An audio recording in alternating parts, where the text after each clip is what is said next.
नमस्कार, न्यूज 69 में आपका स्वागत है। मैं हूं आपके साथ अंकिता। चलिए बढ़ते हैं खबर की ओर। भोपाल में मतदाता सूची में कथित गड़बड़ी और फॉर्म 7 के दुरुपयोग को लेकर सियासत तेज हो गई है। प्रदेश कांग्रेस अध्यक्ष जीतू पटवारी ने मुख्य निर्वाचन पदाधिकारी से मुलाकात कर पूरे मामले को लेकर ज्ञापन सौंपा और बीजेपी पर वोट चोरी के आरोप लगाए। जीतू पटवारी ने कहा कि सिर्फ 3 दिन में 11 लाख नामों का जुड़ना किसी बड़ी साजिश की ओर इशारा करता है। उन्होंने आरोप लगाया कि फॉर्म 7 का दुरुपयोग कर लोकतंत्र से खिलवाड़ की जा रही है।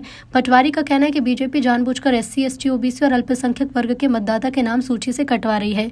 पटवारी ने दावा किया कि नियमों को ताक पर रखकर बीजेपी कार्यकर्ताओं ने एक व्यक्ति के नाम पर 25-25 आपत्तियां दर्ज कराई, जिसके प्रमाण कांग्रेस ने निर्वाचन आयोग को सौंपे। उन्होंने कहा कि आदिवासी और अल्पसंख्यक क्षेत्र में लोगों को जानकारी तक नहीं, जबकि उनके नाम से फर्जी ऑनलाइन आपत्तियां दर्ज की जा रही हैं। इस दौरान PCC चीफ ने BLO को सख्त चेतावनी दी। कहा कि यदि किसी भी बूथ पर गड़बड़ी पाई गई तो संबंधित अधिकारी के खिलाफ FIR होगी। उन्होंने कहा कि बीजेपी नेताओं के दबाव में काम करने वाले कर्मचारी नौकरी और CR का ध्यान रखें। मुसीबत के समय बीजेपी के लोग हथेली लगाने नहीं आएंगे, सीधे जेल की सलाखें होंगी।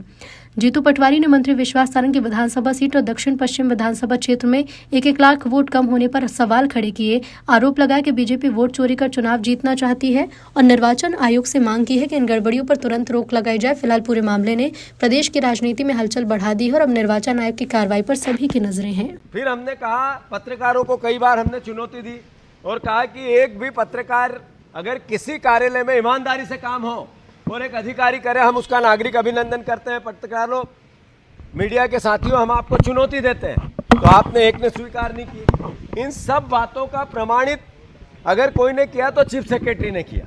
तो मैं मानता हूं ये प्रशासनिक अराजकता आ गई है। मुख्यमंत्री से प्रशासन संभल नहीं रहा है, इस नाते उनको अपने पद से इस्तीफा दे देना चाहिए।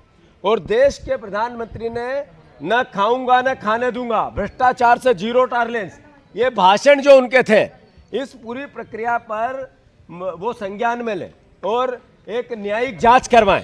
अगर कलेक्टर पैसा खा रहा है तो फिर तहसीलदार भी खा रहा है, कलेक्टर पैसा खा रहा है तो SDM भी खा रहा है, कलेक्टर पैसा खा रहा है फिर नीचे के पटवारी, अलग अलग विभाग के सब कर्मचारी खा रहे हैं। और मध्य प्रदेश वासियों, आप खुद समझो कि आप किसी विभाग में जाते हैं, बिना पैसे से अगर काम नहीं होता है तो इसका मतलब है 50% कमीशन के मोहनलाल अभिनंदन यादव जी की सरकार अपना काम कर रही है।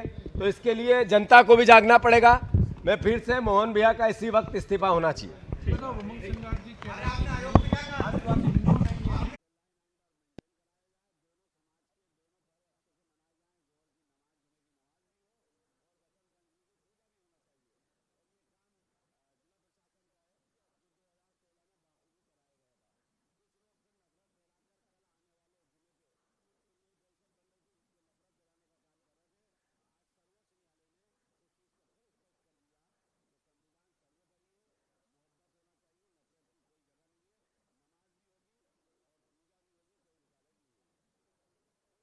फिलहाल इस खबर में इतना ही। आप बने रहिए न्यूज 69 के साथ। नमस्कार।